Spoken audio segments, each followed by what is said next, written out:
No, we have a Justin. This is about Justin? No! Does he know about this? Oh my! No, he tweeted it. He tweeted it, and I didn't even realize it was him. No, he I didn't realize fucking he was got the their guy. asses? Yes. Holy shit, dude. He said he almost got Reuters, too. Somebody tweet Justin. Holy fuck. Tweet at Justin. Tell him we're talking about this and we didn't fucking know. Holy shit.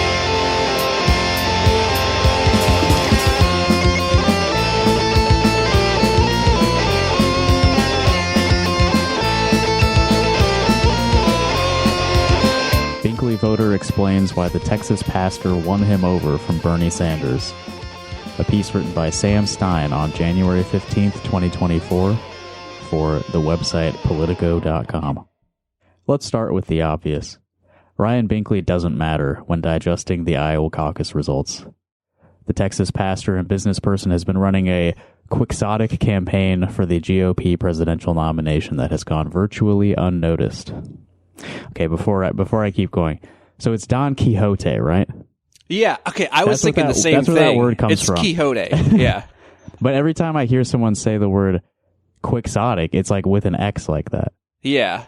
Quixotic. Well, I've never heard anyone say Quixotic, but that's like how you say it, right? Yeah. Well, I believe Don Quixote was a Spanish man, so right. Yeah. I think our English brains are not capable of pronouncing, X's the same way. I'm going to try to give that sentence another pass with some authentic Spanish pronunciation. The Tejas pastor and business person has been running a Quixotic campaign for the GOP presidential nomination. There you go. Much better. Virtually unnoticed.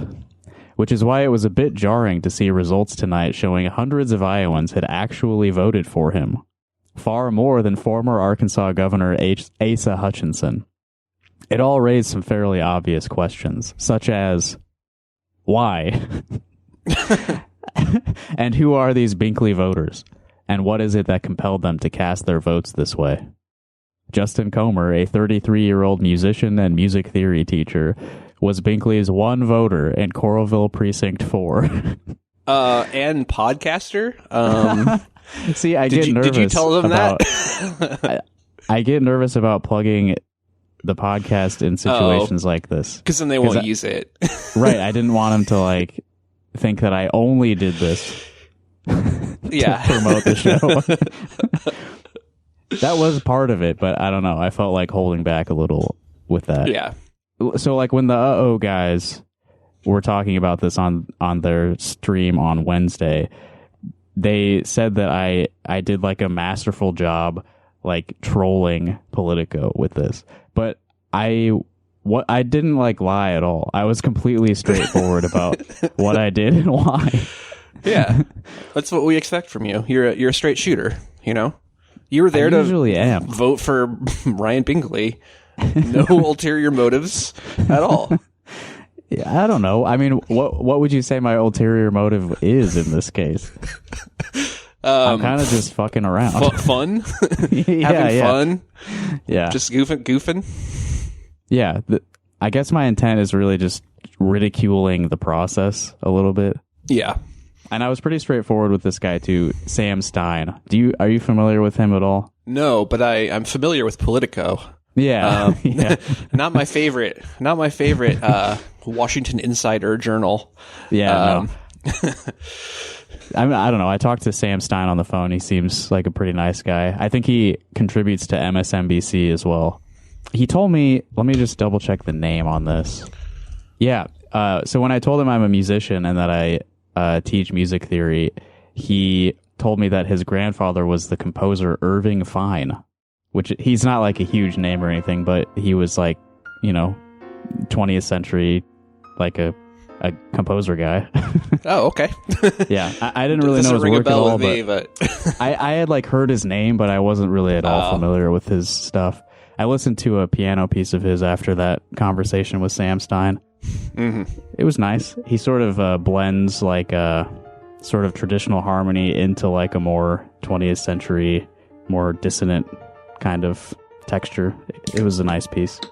Sounds good. Check out Irving Fine, ladies and gentlemen.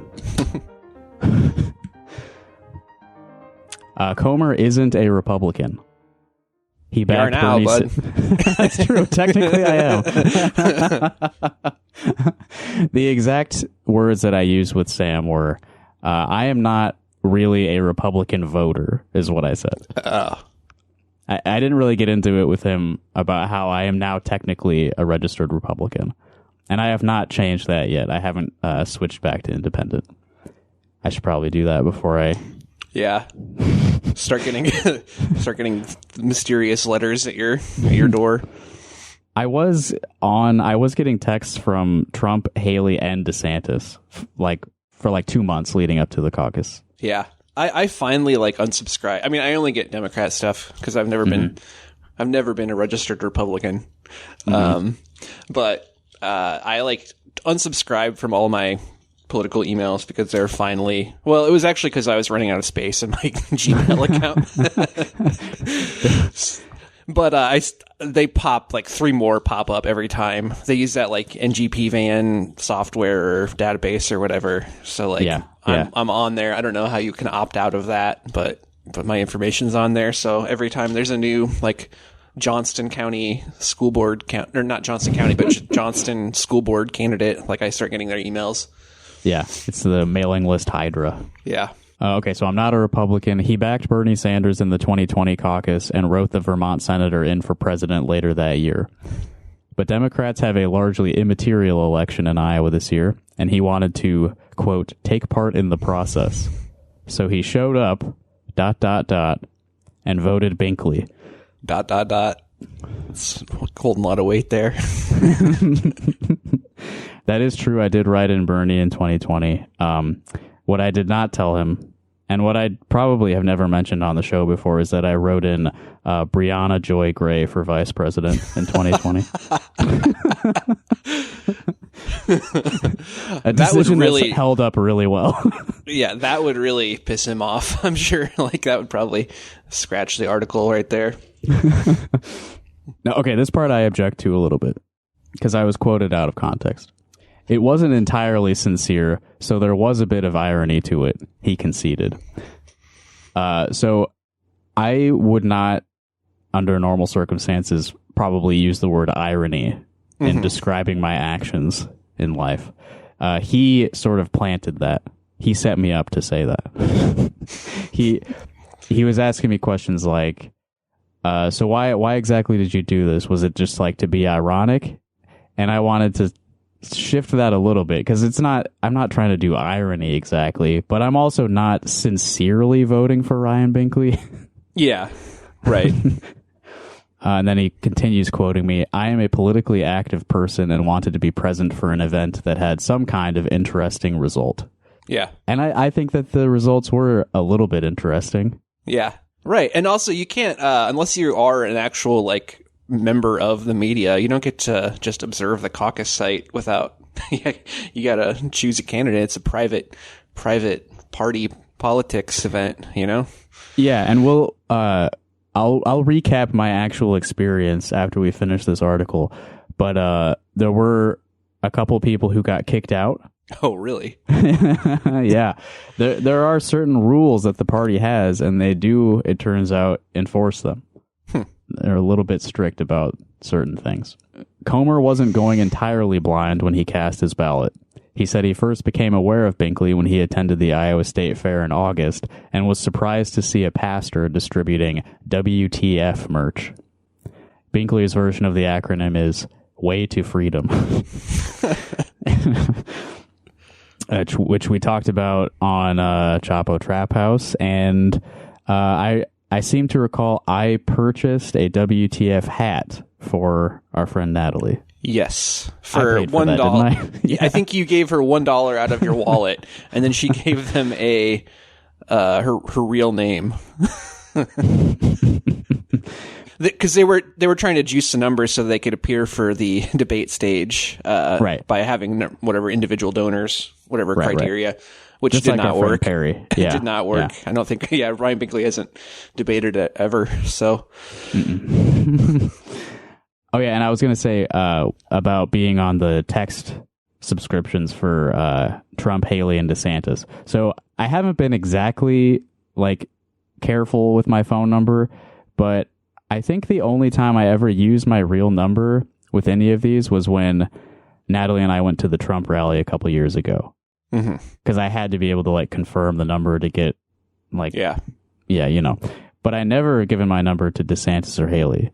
So does that mean that Trump is sharing my contact info with the other Republicans? That's a good question. I mean, I wonder if it has to do with like who put on the event or whatever. You know, like at the bottom of those, emails or whatever, there's always like, it's not always necessarily the candidate's campaign itself that is sending that stuff. So if you ever, I don't know, if you might have given it to just the Republican Party of Iowa as a whole instead of like just his campaign. Yeah. Yeah. And there were like, Jeff Kaufman was at that Trump rally, so they may have taken a peek at the lists. Yeah, perhaps. Continuing with Politico, he read op-eds from the candidate on economic inequality and admired that Binkley wasn't focusing on transgender issues. So, we did that last week on the podcast. We were reading some of Binkley's pitch to Iowa caucus goers. I don't think that Binkley's social views are probably very different from the Republican Party as a whole. Being a wealthy businessman and pastor from Texas, he's probably not exactly progressive when it comes to gender, but he wasn't writing about it. It wasn't the first thing out of his mouth like it is with DeSantis people. Yeah, for sure. Well, that's because he's like, and Vivek, not as like cravenly political, I don't think. I mean, he's just like a mega church guy who probably like sincerely does believe about like healing the soul of the nation bullshit or whatever, instead of it just being like a cover for corporate interests or whatever. Right. Yeah. And that's kind of what I was saying on the phone with Sam is like, I don't think that I would like a Ryan Binkley presidency very much, but he also doesn't seem like that bad of a guy compared to these other people. Yeah. He also didn't think any of the other non-Donald Trump candidates would be better for the country than Trump. This is, I think, the most important thing I said in this whole interview, is that I think that the main message that the media is getting from Democrats or leftist people is that we really want to prevent a Donald Trump presidency. And that's sort of why a bunch of libs caucus for Nikki Haley in Johnson County. Yeah. One vote, dude. That's awesome. But I wanted to dissent from that a little bit and say that, like, I think Ron DeSantis or Nikki Haley would actually be worse presidents than Donald Trump. You could definitely make a case for that. I'm not sure if I agree. It's hard to say. Don't really know what they're actually going to do once they obtain power. But yeah, I mean, yeah, I could see it. I don't think they would be that meaningfully different. No, but it's like the same thing about like, oh, like what if Donald Trump was like competent, or which I would hesitate to say that either of them are competent, DeSantis or Haley. But it's they might be more effective in pushing their agenda than Trump would be. Mm-hmm. Yeah, he's very ego driven. Maybe doesn't see the big picture in quite such a clear way, and he's not that ideologically driven. Yeah, Donald Trump. And he's also not as beholden to like donors. That's true. Yeah. He's beholden to his own fortune. Yeah. So go with Binkley, we asked. Why not? He replied. Yeah. It's a good and conclusion. The reason why they wrote this article is just to make fun of Bernie Sanders supporters. They were laughing at you. This whole thing is they're trying to get it out here. You're actually hurting the Bernie Sanders movement in 2024 by the movement. Yeah. Yeah. So how this happened was that Sam Stein was tweeting because he was watching the Iowa caucus results and seeing Ryan Binkley getting some votes, and he was like, "Are there any Iowa Binkley voters out there?" And since it was on Twitter, and I'm probably the most online Ryan Binkley voter in the country. Yeah, that's right. That's right. Somebody tagged me, and I was like, "Hey, I'm willing to put myself out there for Ryan." I also think it's funny that they're like surprised, like acting like they're surprised that he got more votes than Asa Hutchinson. It's like he probably talked to over 700 Iowans, and like you said, he's like, if you could say anything about him, he's probably more sincere in his beliefs than most of the Republican candidates, like we kind of discussed. And so, like, it's not that surprising that he would convince a certain number of people to be like, yeah, I'm going to vote for this, like, this man of God, like, because they... That's what I called him also in the interview. I said, he's a man of God. He's a man of God. And his wife is attractive, so, you know, that's a 1-2 punch. Man of God with an attractive wife. Damn. Yeah. Well, actually, I mean, pretty much all the candidates have attractive wives. Yeah. Yeah, that's true. Nikki Haley has a husband, not a wife. But what does he look like? Is he hot? We need Natalie for this. Yeah. Michael Haley is his name. I don't know. Pretty standard middle-aged bald man. I think he looks fine, but she looks better than he does. Well, you know, you were talking about Binkley actually talking to voters and, you know, persuading them with his sincere beliefs. I have a recording of him speaking on caucus night that I thought we could listen to a little bit of. He was present at Western Iowa Technical Community College in Sioux City on the night of the caucus, where a few different Sioux City precincts were meeting for the Republican caucuses. So he was speaking to, you know, a big room full of people. And I do want to make sure we say this. In the final tally, Ryan Binkley got 774 votes statewide. Asa Hutchinson got 191. So significantly more. Yeah. Percentage-wise. Yeah. Compare that to 56,260 that Donald Trump got. It's pretty small, but it's a little drop in the bucket. Yeah. Okay, let me play from this. This recording is like 4.5 minutes long. I'm not going to play the whole thing. We'll skip around, but thank you to the attendee of this precinct caucus who provided me with this recording. You know who you are. The warning that Lincoln gave us many years ago. Let's pay attention to that day because we're close to it. We have $34 trillion in debt. Soon in 5 years, we're on a track to be $50 trillion. As I look at our nation, I'm going, does anybody see this? I've got 5 kids, 13 to 23. Does anybody see this? 50% of young people are living with their parents now under the age of 25. Was that their financial dream, just to see a gridlock in Congress and see them not pass one budget and not... Budget. Not pass one budget. Okay, he pointed out an important statistic that, did he say 50% of young people are living with their parents? Is that such a disaster, do you think? I think it's maybe a sign of the times.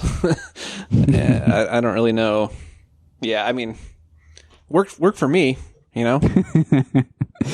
Yeah, and he also said under 25. I don't think it's that weird to not have moved out by then. No, definitely not. 25 is pretty young. I moved out at, how old was I? I don't know. 21. I was 21. Yeah. That's pretty normal. I'm trying to remember what year it was. A lot of people move back. Like I moved out and back a couple times. Mm-hmm. The economy is not super kind to, anyone. Yeah, very few. So what I really liked about this is how he ended his speech. So I'm going to skip a couple minutes and we'll listen to that. How many guys are ready for true change? I feel like this. I'm asking you. I feel like I'm the dark horse running on the inside lane. Nobody's paying attention. What? Okay. It's a little muffled. Do you know what he said there? He's a dark horse running in the inside lane. Dark horse. Okay. I thought he said Don Kirsch, and I was like, I don't know who that is. Don Kirsch, famous 100-yard sprint. Yeah, I thought he was making some sports reference that went over my head. To win tonight for us, let's get a delegate or two. Let's do something they're not even thinking about. I haven't had a chance to share this message right here. Many people have had 70 hours on Fox News. I've had about 7 minutes. You can make the difference for tonight. I'm going to go back to Des Moines tonight, again tonight. I'm praying that we move this thing. I will say this. Many people in this race are going to be out in 2, 3, 4 weeks. I'm going to be in because I have the opportunity to move up. Most of them are going to be moving out. I've not vilified one candidate in this race because that's not the way I'm. Billy Joel reference. Yeah. I think it's time that we lead like Reagan did, transcend the division, go higher. That's why I'm running. Odds are 20 or 30% of you are fractionally open. I've seen the studies. Even if you said Trump's my guy, I want you to know I supported him in both elections. I took 16 people to his inauguration. I'm not running because I don't love him or like him. I love him and like him in many ways. But I'm running because God spoke to my heart. And he said, Ryan, will you still stand? Will you speak this to America? And I can't do it now with a greater voice unless I have your help. And I'm asking for it. If you would pray. And if there's a slight thought, you would say, God, do you want this guy there? Do you want him to move on? I'm asking for you to follow that nudge. There's a scripture in Isaiah 30 that says, you'll hear a voice behind you. Walk in it. That's all I'm asking is pray and think. If you give me that chance, I greatly appreciate it. I'm Ryan Binkley. I'm running for the presidency of the United States of America. If we don't become united, we'll never be the nation we're called to be. Thank you very much. That's a hell of a final pitch. Yeah. It says on his Wikipedia page that he spent on average more than $4,000 per vote that he received in the Iowa caucus. Would you trade your vote for $4,000? In a heartbeat, man. Yeah, I mean, shit, that just sounded like George W. Bush stuff. Like, again, he's like, we're talking about like Nikki Haley's like the 2012 Republican, and I think Ryan Binkley is like, early 2000s Republican. Yeah, this is a 2004 campaign. But that final pitch to just tell this group of people, because you know you're going to get some of them with this, just take a moment to pray and ask God, do you want me to vote for this guy? You know some people in that room are going to do it, and that whatever perception of a deity they have in their mind is going to say, yeah, I want Ryan Binkley to be president. And they're going to follow their Lord and go for it. And he's right. He's still in this, you know. He's still in this. We lost Vivek. We lost looks like maybe DeSantis is at least he canceled some events, right? He canceled like pretty much every event, I think.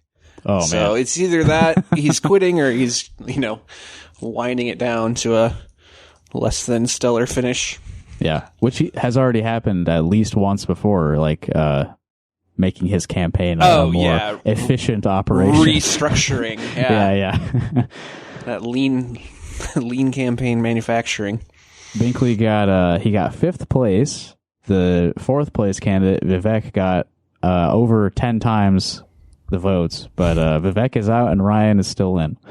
He's committed to this. And I looked back at the 2020 caucus. I was going to say, didn't Biden also get fifth place? But no, he got fourth.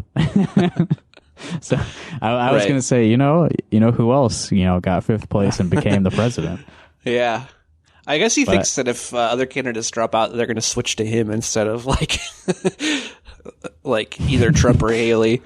Yeah. It's looking like a Trump-Haley race. And it's really looking like a Trump complete domination. Yeah, I think it's looking more like that than pretending that Haley has a shot. Yeah, you mentioned that Haley won Johnson County by 1 vote. I sort of dislike the way that they present this as like a county by county thing, because winning a county has no doesn't matter bearing on this race. Yeah, it's precinct by precinct, but it's just a way for them to sort of show a map showing how deep the Trump support is in various places. And it's pretty deep almost everywhere is what you learn from that map. Yep. Yeah, and Johnson County just loves being different. We're the only county that Elizabeth Warren won in the 2020 primaries, so we just gotta be a part of history by voting for a loser every time. We got too many English majors in Johnson County. You got to be more like Ames and be churning out like hog shit scientists. Those are reliable Trump supporters. Well, they the agricultural executives that come out of that school are having a greater impact on the world than that's true. The University of Iowa's liberal arts students. Yeah. All right, so let me talk about my experience at the caucus on Monday. My caucus location for my precinct, Coralville 4, was the Coralville City Hall. So I was at Coralville City Hall 2 nights in a row. Very different experiences. On Monday night, I was there with 35 other Republicans, because I am technically a Republican now. Because you are a Republican. The vibe of the room, the environment that you find yourself in at a room full of 40 Republicans as opposed to a room full of 800 Democrats, it's a very different mood. Everyone was sort of just quietly getting registered and then sitting down and remaining silent as we got ready. You may not know this. This may happen at every precinct statewide. They open these precinct caucuses with the Lord's Prayer. Yeah. Our Father who art in heaven, etc., etc. I, of course, still have it memorized from Methodist services as a child, but I pretended to recite it along with the rest of the room. I just moved my mouth while looking at my phone. The Lord's Prayer is immediately followed by the Pledge of Allegiance.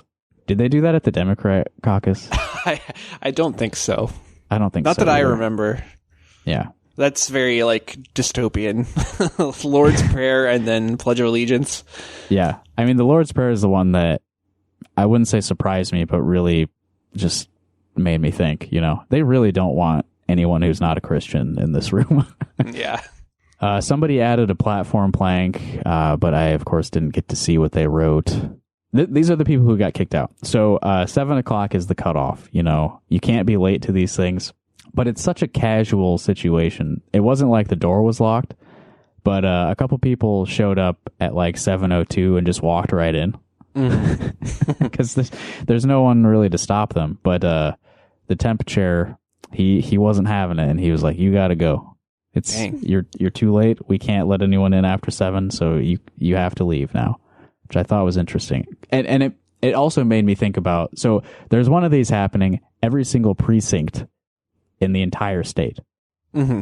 I don't remember how many precincts there are in total, but there's a lot, 99 counties and more precincts than that.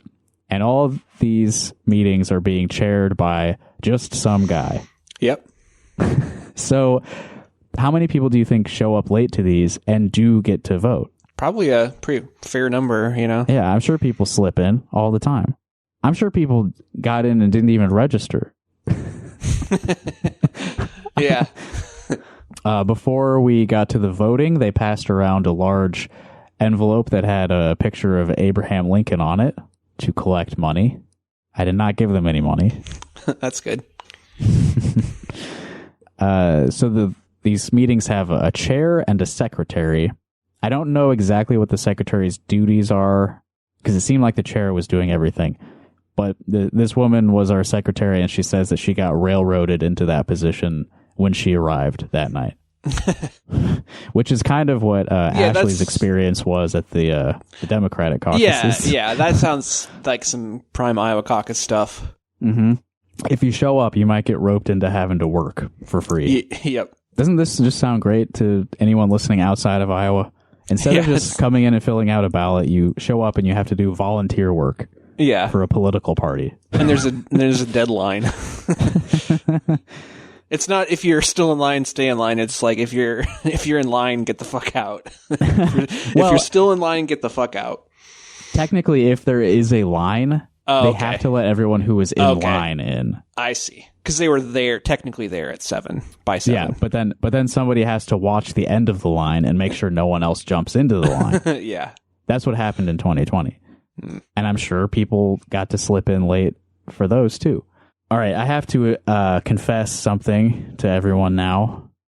There's an opportunity for people to speak on behalf of candidates at these caucus meetings, and I said that I would, but I didn't do it.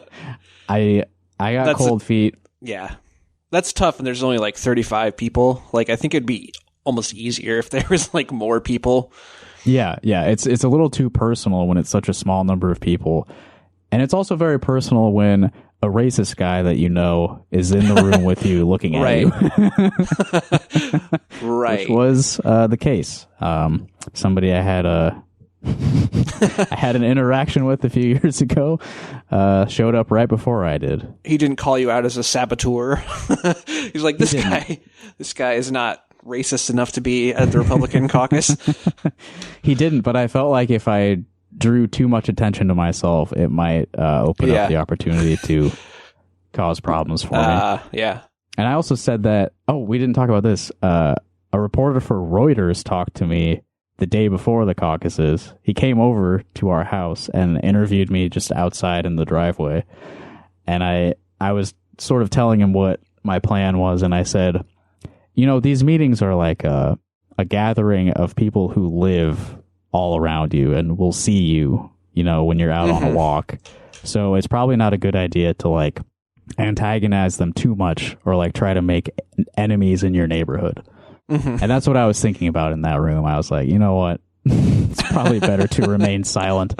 Oh, that Abe Lincoln picture on the envelope inspired me. Better to remain silent and be thought a fool, Good call. But we did have one person speak up in favor of a candidate, and this was disgusting. Can you guess which candidate he might have spoken in favor of? Trump? No, he was there for Ron DeSantis. Oh, yep. Okay. Okay. I guess Trump doesn't really need anyone to speak on his behalf, but no, he got 50% of the vote, so he was doing just fine. Okay, now could you guess maybe what the first thing this guy said to support his candidate, Ron DeSantis?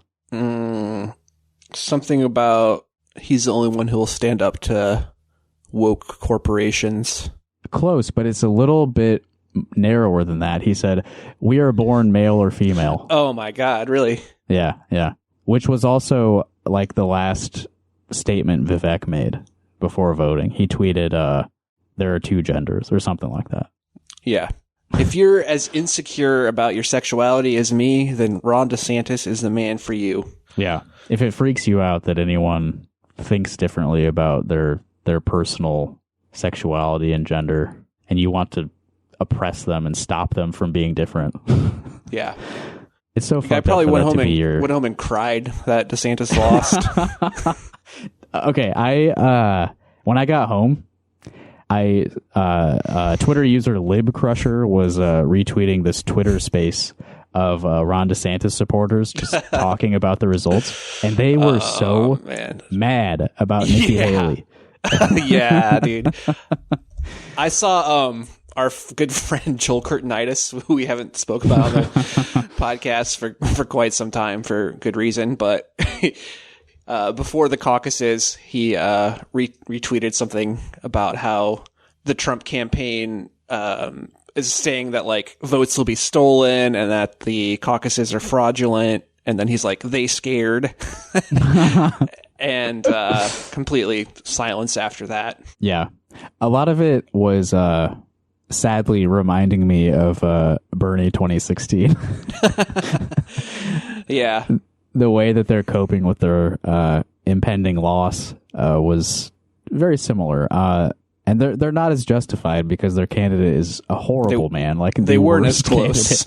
Yeah, they weren't even close. Also, it's a much wider gap. But they were complaining because the AP called the race very quickly. Yeah. Which was a common thing with the Bernie primary in 2016. Yep. I remember that being a big deal with California. Mm-hmm. I think they called the whole primary for Hillary before California got to vote because, like, mathematically, it was basically impossible at that point for Bernie to win. But yeah it was a big thing for those of us online to complain about at the time. So it brought back some good memories. The DeSantis man, though, at the precinct caucus, he also talked about supporting the police. He said Biden is incompetent and our border is intentionally not secure. That's the border with Mexico, of course. The Biden Department of Justice is persecuting his political opponents. Probably about the Trump stuff, right? I don't know what else that could be. Yeah. This was kind of a an interesting poll. He quoted Ross Perot. He said that, I guess Ross Perot said, this must have been in the 92 election. He said, only trust a man if his wife trusts him. Because that would have been a good criticism of Clinton, right? So I guess, that must have been the context for that. Yeah. That's a quixotic man right there. Ross Perot. Yeah. He compared, oh man, this was interesting. He compared the current Biden administration to 1930s Germany. Yeah, Biden's I mean, Hitler. Biden's Paul von Hindenburg. I think that's a more apt comparison. Yeah, definitely. But he also basically called the January 6th thing the Reichstag fire. They used a fake insurrection to like consolidate executive power. Yeah. I don't know. It wasn't super clear what he was getting at, but I got the gist of it, you know. The most important endorsement of DeSantis is not any like individual or elected official or anything. It is everyone who has moved to Florida during the period that Ron DeSantis has been governor. Just that flock of immigration to Florida to experience all the freedom that he has initiated. That's the best endorsement of Ron DeSantis. I don't have the data on that, but have more people been moving to Florida than usual? I mean, I thought, that's like kind of a place where a lot of people go to retire. So like, sure. It'd be probably pretty hard to separate out any difference. I'm sure that there's some people who are all on board, moved straight to the villages. Yeah. But it's probably just a pretty constant stream down there. So I had to register on site, of course, as did 15 others. Wow. So almost half of the people there registered as a Republican that night. Some of them presumably because they moved, but some of them were probably like me. They were trolling, So everyone who had registered that night, the chair was going through the forms and calling people's names out so that he could like give them the ballot to vote on. I thought people might like this. He called me Justin Comer. I mean, I can see. Yeah, that makes sense. Yeah, it's been a constant in my life. Yeah, I'm sorry you have to deal with that. First assumption is that my name is Comer. The word newcomer. Yeah. That's how it's spelled, so I can see how people come to that conclusion. True. So the ballot that we received was actually just a small green piece of paper. Probably about that big. I'm showing Evan how big the paper was. Wow. And we just wrote the name of the candidate on the little green piece of paper. So once every new registrant had received their paper by him calling their name and handing them individually, so it was a different process for people who were already registered. They found their name in like a folder in a book and like signed their name and then sat down. So instead of him calling them by name, he had them raise their hands to receive a piece of paper. This doesn't seem very secure to me. If it was more than like 40 people, it seems like it would be easy to vote twice. Mm-hmm. Right? Like, what would he have done if I had raised my hand in that moment? Call the cops. Yeah, we were in a building attached to the police station. Oh, that's true. Just run down the hall. And this became like an interesting situation when, after we had all written down our candidates, a woman handed the chair 2 pieces of paper. One of them was her husband sitting right next to her. Yeah. So they could have just done it individually and not raised the alarm bells in the chair's head. And I guess I was unclear on like whether you can like write in primaries, but I guess you could have written anything on there.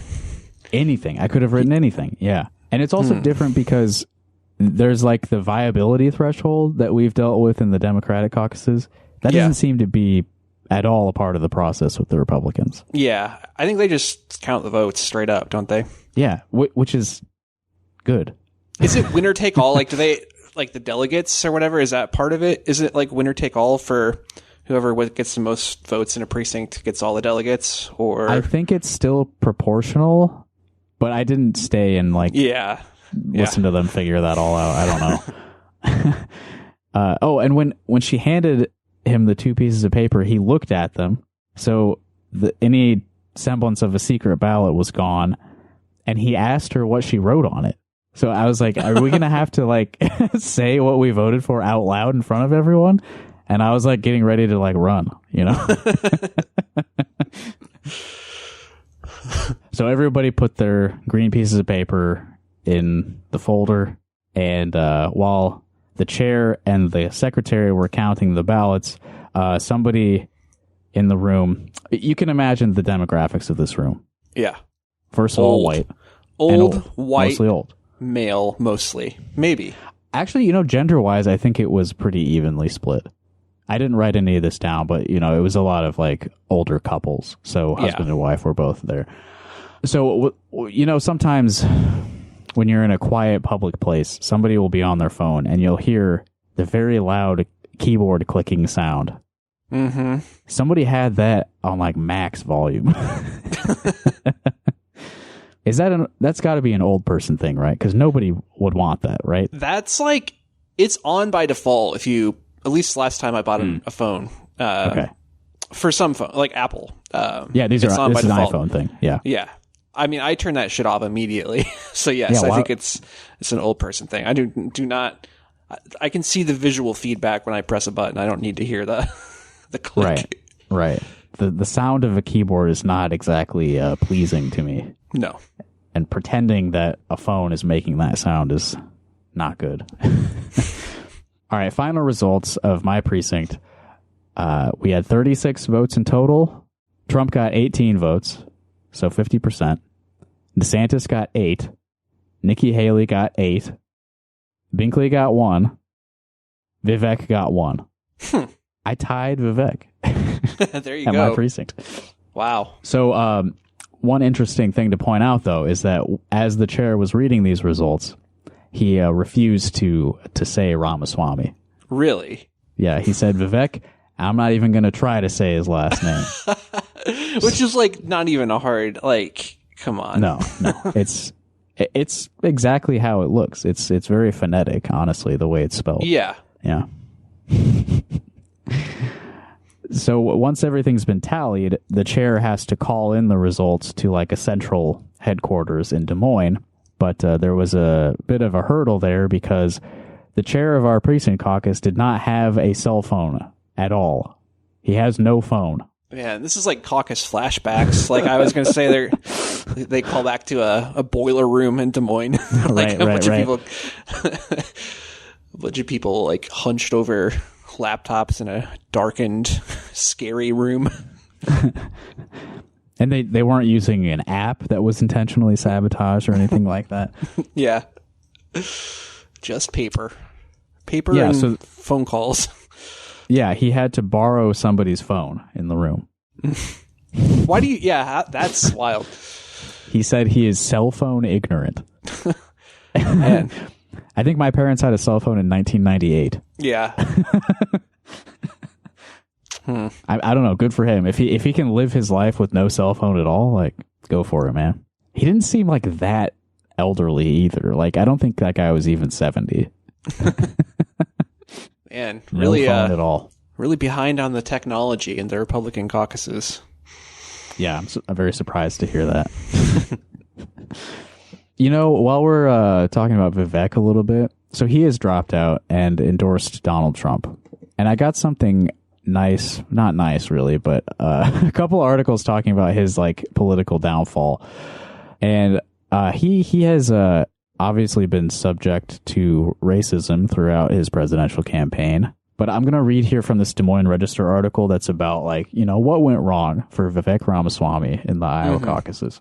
The headline is, "One big reason for Vivek Ramaswamy's quick Iowa caucus exit: too few free beer fans voted." This is by Philip Jones and Sudiksha Kochi in the Des Moines Register. And just let me read just one section of this.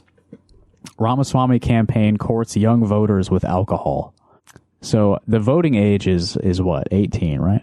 Yep. Although Vivek wants to raise it to, he wants to raise 25. 25, unless you can like pass an immigration test. yeah, civics test. Or civics, whatever. Right. Which I believe was found to be unconstitutional like 150 years ago. Yeah, I think I think that over 300 or 200 years ago. Yeah. I don't know. It was just part of like a post-Civil War Jim Crow stuff, I remember. Ramaswamy was never able to translate his social media fame with Gen Z voters into broad support in Iowa, New Hampshire, or other early states, even when he tried to entice them with events targeting them. He held a meet and greet with an Iowa State fraternity on December 23rd.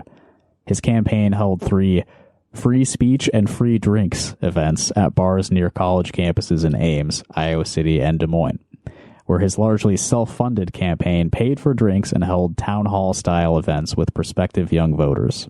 At the Ames event on October 27th, many of the Iowa State students there did not know that Ramaswamy would be speaking until they showed up to the bar. So he's doing the, like... reliable voters that you can count on. This is like a scam that, like, a cover band does by naming their band Free Beer. Yeah.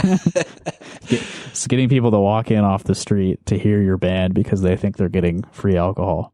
Others were Iowa State students from other states who could not caucus in Iowa. I'm not sure about that because you can register from your like campus address. Yeah. So you they reside there. Why couldn't you caucus? They could, unless they're like foreign nationals or something. Yeah. As Ramaswamy spoke at the bar, Game 1 of the World Series played on TVs in the background. Above the constant chatter of patrons, Ramaswamy and his surrogates tried to explain how caucusing worked. That's exactly what I want to hear when I'm out drinking. I want to learn about the caucuses. This is another experience for a band that has played at a bar before where a sports game is on the TV. Yeah. And no one wants to listen to you. And they're mad that they can't hear the TV over you. At the start of the event, John Baisley, 21, an Iowa State engineering major who dressed as Alexander Hamilton, went up on stage with friends also dressed as founding fathers. Man, this is, I mean, if I know anything about Gen Z, then this is hitting. Did he do the Hamilton rap? Come on now. There's nothing about that here, unfortunately. But they did interview this guy, it looks like. Baisley agreed with Ramaswamy's call to secure U.S. borders and agreed with Ramaswamy's position that there are only 2 genders. Though the noise made it tough to hear policy positions, Baisley appreciated the chance to see Ramaswamy speak. This is a nightmare event for everyone involved. Yeah, I mean, I wonder how many people like showed up to the bar and just like turned around and like went down the street. I mean, I don't think I would tolerate this. No. Though I guess the free drinks probably did entice some to stay. Yeah. But I don't think, I mean, I don't think that would be worth it. Well, that's really all I wanted from the free drinks event. Just a peek inside the failed campaign of Vivek Ramaswamy. But there was sort of a larger issue that plagued his campaign. The fact that he is an Indian man and a Hindu. He was running in a racist political party, courting the votes of racist Christians. Yeah. Primarily. If he was white, he would have probably finished second, like, easily. I would say, just based on, his charisma and, like, insanity, like, just far-right insanity. Yeah. So I pulled this from NBC News. This was written by Nnamdi Egwanwu. I was really challenging myself with the names of journalists to prove that I'm not as racist as my precinct chair. Right. There you go. But he wrote an article called Vivek Ramaswamy Campaign Still Facing Voter Questions on Race and Religion Days Before Iowa. And just the top of this comes from Fort Madison. Apurva Ramaswamy, which is Vivek's wife, had a simple ask for 2 supporters of her husband's presidential campaign. What do people say about why they're not supporting Vivek, and what answers can I help you provide? Well, the only one I have, and I couldn't even remember who said it to me, but they mentioned his dark skin, and they think he's Muslim. A supporter named Teresa Fowler told her at a restaurant meet and greet on Thursday. I kind of set them straight on that. I don't know if they believe me or think I was covering for him. I don't know. So what, she just said he had a tan or what? Like, yeah, he's not that dark. like how do you set them straight on the fact that he is not white? You know, like yeah, I mean, like he's an uphill battle there. You can say he's not Muslim, he's Hindu, but for somebody who is like religiously bigoted, that's not going to help that much. Anyone. Yeah. It's tough. So Apurva Ramaswamy listened intently before responding. Not much we can do about that one. So they're being met repeatedly with the close-mindedness of the Iowa Republican voter, and they don't have any response. Like they aren't able to overcome that, or they don't know how, and I don't know how. Yeah, I was thinking about that because, like, you know, his campaign was focused so much on like religious stuff and like trying to do like Hindu monotheism, and like that almost seems like that makes him more suspect to like average Republican Christian voter, because it's like he's trying to like massage it and like almost lie about what his actual beliefs are. It comes across I as wonder disingenuous. if he might have done better if he just didn't just completely drop the religion like aspect, or like if he was like, oh, I'm like pro-life, if he like hit all the things that they care about but didn't specifically talk about like God and God is real or whatever. Yeah, right, which was part of his messaging. Yeah, that might have helped a little bit. I don't think it was going to make a difference. He wasn't going to win anyway, but right. And he was intentionally invoking the imagery of the Ten Commandments as well. Yeah, which there's no way to square that. Like that has nothing to do with Hinduism and the founding fathers stuff. Like, it just kind of comes off as like desperate and weird. Yeah. So there's more quotes from people in this article. This is that woman, Teresa Fowler again. They think he's Muslim, so it's his nationality more than anything. It's just that they can't get beyond when you look at someone and, you know, ... I'm working on them. So it's sort of like she's like unwilling to confront the fact that the people she's talking to are racist and bigoted. Right. She's sort of like saying like, they're wrong, but I understand where they're coming from. Yeah. That's not good. At a later event in Jefferson County, Apurva Ramaswamy was grilled by one of two event attendees about her own upbringing. Wait, so are they saying only two people showed up to this? She was grilled by one of two event attendees about her own upbringing. I think that means two people were there. Yeah. So the quote from one of these attendees is, "How long have you been in the United States? Were you born here?" asked Wayne Nieskern, an attendee from Fairfield, Iowa. So I'm going to say Wayne is most likely a white man, and he has a tough last name as well, Nieskern. Kneeskern. So I'm not being racist when I have trouble with his name, okay? True. In an interview after the event, Nieskern explained that he, quote, loves foreign people, citing what he described as his two unofficially adopted children. Oh, no. There's one of like those guys. Darkness behind this. Yeah, no, there's definitely, well, yeah, I mean, the the adopted children from another country sort of thing. When it's like a Republican guy like that, yeah, it's, well, even, I don't know. Well, he said unofficially adopted also. What does that mean? Oh, yeah, that is, Did you steal a couple immigrant children? He said he asked about Apurva's upbringing because of the, quote, bad things the Ramaswamis say about the state of the country. He particularly takes issue with Vivek's 10 Truths platform and calls for a revolution, which he interprets as the candidate revolting against the country. I keep thinking, why did you come here then if it's so bad? Nieskern said. This guy's going to turn out to be a dictator, I'm afraid, just like Donald Trump's going to be. So I don't know who Nieskern ended up voting for, but interesting. I believe Vivek was born in the United States, because otherwise he would be facing a lot of eligibility challenges. It does say that his wife Apurva moved here when she was 4 years old. So again, not that matters at all, but it's not like she just moved here. Mm-hmm.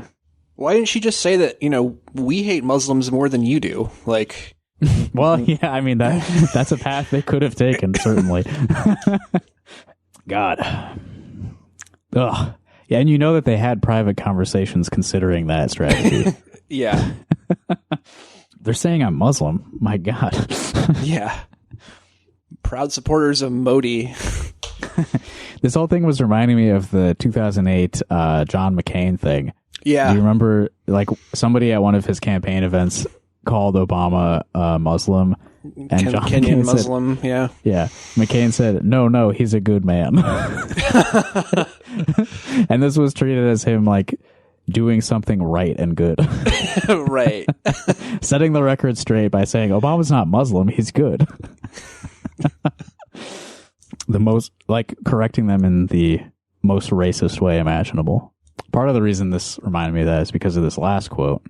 This was at a small meet and greet event in Jasper County. One Iowan attempted to ease concerns another attendee appeared to have about Apurva Ramaswamy's faith. Barack Obama, he was not a Christian, said the man, who declined to give his name, repeating an often stated conspiracy theory about the former president's religious views. We can share the same values, that's really what counts. There is no perfect person, only one. Jesus Christ. Yes. Yeah, it's, another very odd quote. Obama wasn't a Christian, and that's not what matters. So this is somebody who believes the conspiracy theories about Obama being Muslim, but also thinks that that's cool and fine. Interesting position to take. The American electorate is, this is why the Iowa caucuses are so important. Yeah. We talk a lot about ideologies of the ruling class, but for people on the lower end of the financial spectrum, it's there is no, intentionally, I think by the media design, there isn't really any ideology in these people. There is some ideology, but it's it's hidden beneath just the status quo. I don't know what I'm saying. I get where you're going with this. I think basically self-education about these topics is discouraged pretty heavily, and it's just difficult to media literacy is super low. It's difficult to get reliable sources on anything unless you are really dedicated to I don't know, being correct, which why would you be? You basically just pick and choose what parts of the American project that you agree with or think are good. And there isn't really any. Most people are making these decisions about what they believe because they just hear something in passing or they encounter a statement by chance and their immediate reaction to that. And that just orients their belief system. Yeah. It's reactionary, you could say. Yeah, I think that's true. And most people just are not interested in being consistent in that way. It's sort of disincentivized. Mind your own business is how we operate.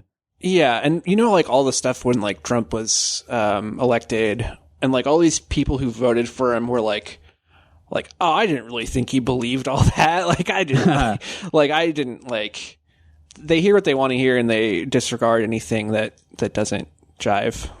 Obama. Yeah. Same thing there. To a lesser extent, I think. Yeah. But that's because he was more logical and somewhat more policy based. Trump is just pure id, Yeah. So this was we're still on the Vivek topic here. This was a tweet that I saw going around of another voter saying something bizarrely racist about Vivek. But what you may not realize is that quote is from a podcast called The Focus Group, which is a product of The Bulwark. The Bulwark. That's Bill Kristol, I'm pretty sure. Okay, cool. Who is, conservative commentator for for decades. And then when Trump came to power, he decided that he's a never Trumper. And then I think he was actually encouraging people to vote for Biden in 2020. I think so. He's not officially part of the Lincoln Project, but I think he was in that circle. Yeah. Speaking of never Trump conservatives, David Brooks will be at the University of Iowa campus this Monday if you would like to heckle him about his young wife.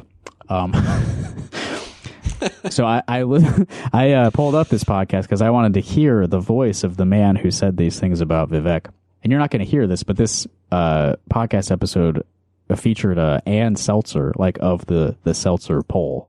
Mm-hmm. She was the guest on this episode. But these are the clips that they pulled from Republican caucus voters. I'm sorry, I'm not being prejudiced, guys, but I don't like his name. I don't like where he came from. After 9/11, I still harbor a lot of hard feelings about that. I had somebody call me for Vivek, and that person could not say his last name. But I was like, come on, are you just picking people out of the street or what? Like, you got to be able to say the candidate's name. I'm sorry. Did he say Rivek? Yeah, that's what I heard. I think he said Rivek. This is absolutely what I expect to hear from a Bill Kristol endorsed network or founded network. Like, I remember 9/11. Right. Shut the fuck up. Yeah, Vivek Ramaswamy, when I see him, listen, 9/11. He reminds me of 9/11. Yeah. I've been living in Iowa my whole life. All of my 52 years on Earth. And 9/11 was a tough day for me. And whenever I see anyone remotely darker than me, I think that they are at fault for 9/11. That's wild. How old even is Vivek? He would have been... He's like 38 or something. Yeah, he would have been not very old on 9/11. He was born in 85. Yeah. I'm sorry. Look, you may not believe this, sir, but Vivek Ramaswamy had nothing to do with 9/11. No, we're going to exonerate him on that front, you know. We don't like the guy, but he did do 9/11. And I don't know if I necessarily fully believe the story from that second clip that somebody called him and wasn't able to pronounce his name. But if that's true, I mean, that is kind of a failure of your campaign. Like, at the very least, people phone banking for you should be able to say your name. Yeah. You could probably train them on that. Yeah, if it's a concern. But also that guy seemed to think that his first name was Rivek. So glass houses, my friend. All right. Well, we took up a whole hour just talking about the caucus. So that may be about it for us. We have to. It's in the name, so like we have to talk about it. Yeah, it's our thing. Yeah. Yeah. I talked about the Coralville City Council considering a ceasefire resolution on our last episode, and they did, in fact, pass a resolution. The vote was 3-1, which, yes, means it would have been possible for them to tie, which would have been really fun. If that's something that you're following, there is a group of people encouraging the Cedar Rapids City Council to vote on a ceasefire resolution on Tuesday. That meeting is at 4 p.m. And my first inclination is that the Cedar Rapids City Council is not going to want to touch this. Yep. But one thing to consider is that Cedar Rapids is the home of the oldest standing purpose-built mosque in the United States. That's right. So they may want to consider that. I believe it was the first mosque west of the Mississippi. I think that's correct. Yeah, the Mother Mosque in Cedar Rapids.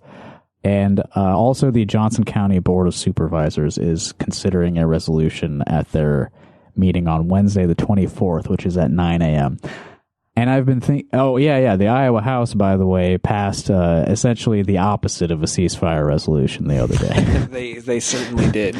Yeah, they passed a resolution that was basically like, we steadfastly stand with the state of Israel in all things, and we support them doing whatever they want at all times. Yeah. You know that you can still get, your presidential preference card if you're a Democrat. If you're still a registered Democrat, you can still participate in the caucuses until like March. I think March 1st, right? Is that the deadline? Yeah, I think so. Not sure about that. There is a deadline for requesting the card as well, so you may want to check in on that. Yeah, right. We need to find that. Anyway, I saw like a New Hampshire Democrats, people in New Hampshire. Biden's not on the ballot there in New Hampshire. They have to write him in. Okay, so maybe this won't work. Because again, I don't understand but he's primaries where you can write in candidates or where you can't. But they were running a campaign to write in ceasefire instead of a candidate. Yeah. I would like to do that if I can here, but I don't know if that's going to be possible. But I guess maybe I'll request a card and I'll report back on the next podcast. Yeah. If that is possible to write. Sounds good. Yeah, I don't know. If not, you can just deface the card and send it back, even if there isn't a spot. Yeah, just write "fuck you." Yeah, fuck you, ceasefire. So this is illegal. Okay, like I don't know what the consequences of this would be, but I think like in terms of being technically possible. So I'm a registered Republican now. I participated in the caucus. I could switch to a Democrat and request a card now, and I don't know what would happen. Like, you are not allowed to participate in both legally, but I don't know how they check. That's a good point. I feel like you could probably get away with that, but now that you've talked about it on a podcast, it might have been. No, I'm not going to. I also tweeted about it a while ago, and I just said, don't do this, but I think you could. Like, I don't want to get in trouble for something so pointless, but yeah, I don't know how they would stop you. Yeah, unless they're like a Republican and Democrat are communicating. I mean, maybe they did get your information, so maybe there's some kind of I don't know. Don't try this at home. If I filled out the registration form at the caucus, that's probably evidence that I participated in it, right? Yeah. Yeah.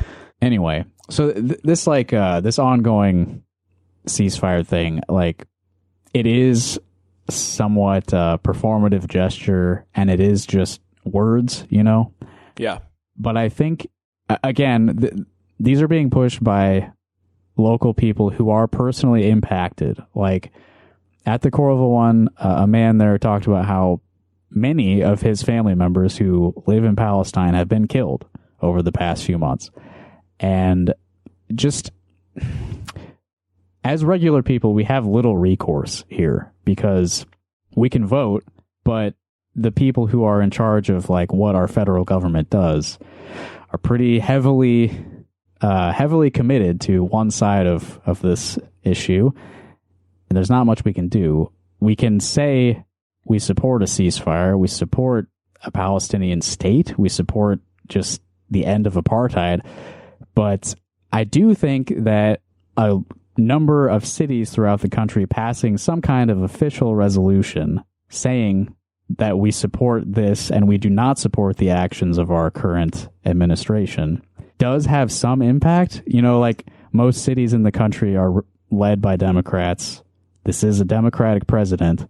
If there is a large split in the Democratic Party over this issue, and having it be officially expressed by these like city governments, I think does matter to some extent, to show in some official capacity that there is discontent with the leadership of their political party. Absolutely. Yeah. It doesn't do as much as like actually stopping Israel, but it's about all you can do as just like a member of the public in the United States. Yeah. And it's outrageous. It's absolutely outrageous, the things that are coming out of the Biden administration. And it's a positive thing, I guess, to tell them to fuck off. Like, yeah. I say all that because a friend of ours was tweeting last night about how the efficacy of this pales in comparison to so many other things you could be pressuring our local governments to do. And like, I agree to a large extent, but it's also much easier to get these elected libs to pass a resolution that's just words than to get them to actually like materially change something significant about the way that a local government works. Yeah. Yeah, they're pretty adamantly opposed to shaking the boat in that way. until we get more Laura Burgess types in our city governments. Okay, well, we don't have any voicemails to play today. You can call us at 319-849-8733 if you would like to weigh in on any topics we discuss on this show, or ask us any questions, or you could be rude to us as well. If you didn't like something we said and you would like to yell at us, 319-849-8733. Unfortunately, we did get a message from the guy who lived in the same building as Vivek, but his voice was cutting out for almost the entire message, so there was no coherent statement in the recording. So if you want to call back Mr. Vivek Apartment Guy and recall that story again, we'd be happy to hear from you. We can also receive mail at P.O. Box 5336 in Coralville, Iowa, zip code 52241. If you enjoy the podcast, you would like to spend money to get more of the podcast, you can do that at patreon.com/rockhardcaucus.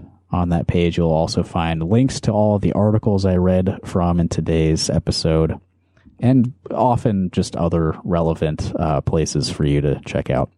We're in the process of preparing our Slipknot review series.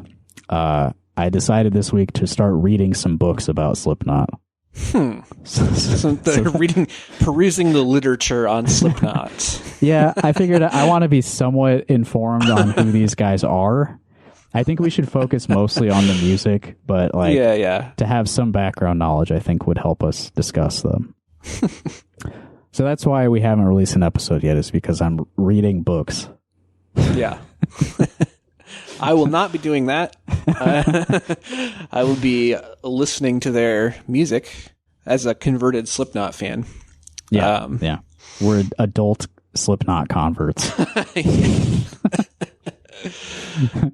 I am recording a Speed Freak Read Speak episode with Tony later today, so more Sonic the Hedgehog comic book reviews coming to the Patreon soon.